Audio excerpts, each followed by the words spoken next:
we want to talk about the Nat Labour coalition, and Rangi's brought up something radical yesterday: crash the coalition, because it doesn't allow for third-party representation. The voice of the people not being heard in our nation, and it seems to be a top dog two-horse race. Yeah. And everyone seems to be in favour of it, and we're all being sold this lie that it's the better way to go for democracy. Well, the Nat Labour coalition is a media push. It's something that we're so used to that we can't think outside the square anymore. And the MMP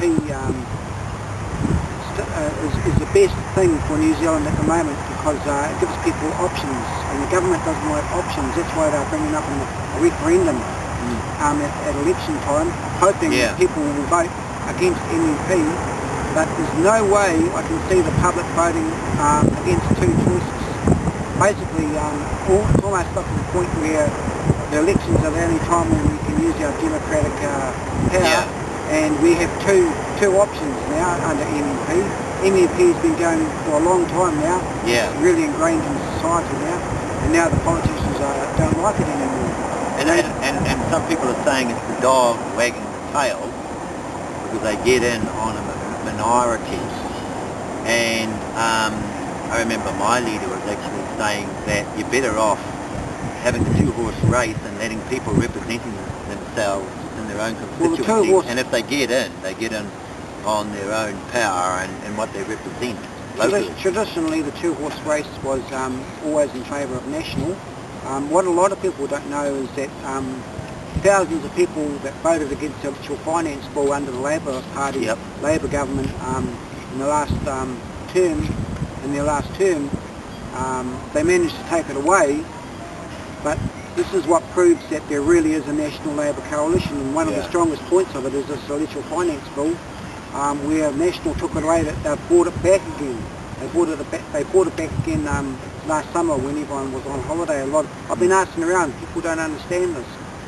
What the electoral finance bill does essentially is, when it comes to election time, it gives more financial support for the sitting party.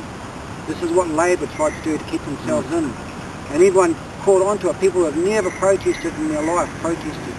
I remember during the last election when that was on, we had candidates who wouldn't stand because of the electoral finance bill, because they felt they were going to be audited, and they felt it was against, they'd be found out or whatever the case may be. So it's really fear-mongering. Well, you'd only get audited on the amount of money that you donate to a party. Any time outside election time, you're allowed to give as much as you want.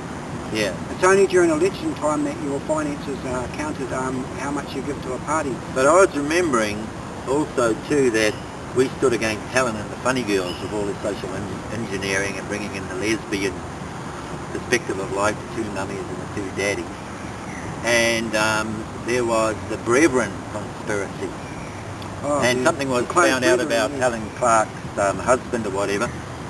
And they shut down the whole democratic process, and we thought to ourselves, we'd better start voting for National, because National's for the middle class family. A lot of Christians thought National would be the better way, but now it's a case of the elitists. They enslave the workers and they sell off all the assets.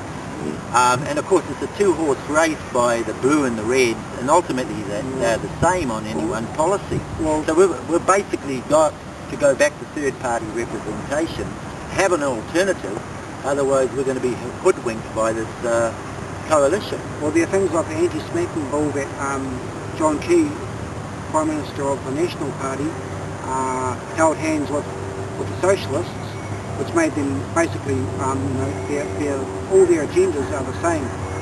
The carbon tax is coming. Both parties are for the carbon tax. The electoral finance bill, both parties support the electoral finance bill.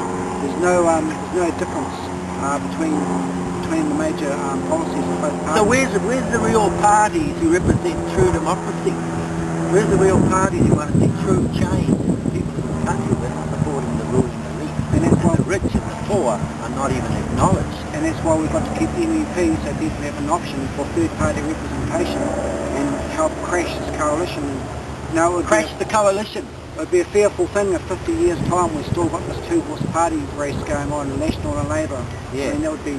It seems to me they're too fragmented. I always talk about Maori and non-Maori being in the same waka, the United Constitution, because ultimately we've earned the right to be called New Zealanders. We've had our own Maori wars and so forth. It's time for us to mature and move ahead to 2040 to reconcile the treaty, enshrine the treaty in the Constitution, so we can all be equal and have true justice in our own country. Well, I think one of the things about a constitution is why it's so hard to obtain, because of the anti-terrorist laws, and the police use anti-terrorist laws against Tūhoi, and all they need is a suspicion. Tamaiti, I like Tamaiti. Well, all the police need is a suspicion, and they can move in. Well, they can say we had a suspicion, so they can go into anyone's home on a suspicion. Look at what's happened in our communities through the police constables taken over, and people are being shot in the community, and we've got people dying in car accidents because they're chased by the police. The suicide rate is going up. It just tells me that we need a dramatic change politically.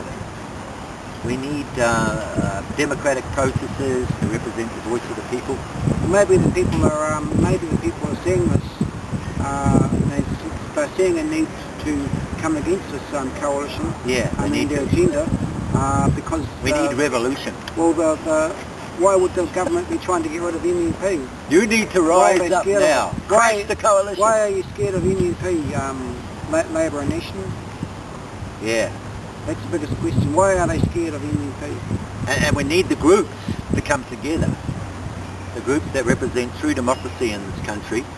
And we need to know the issues that we need to represent a united constitution, the issues in our own economy, and the poor, equal distribution of the wealth and so forth. Seems to me we're pandering to overseas agendas of globalism and the World Bank, and we're denying our own country and our own sovereignty and what we should be doing as a nation.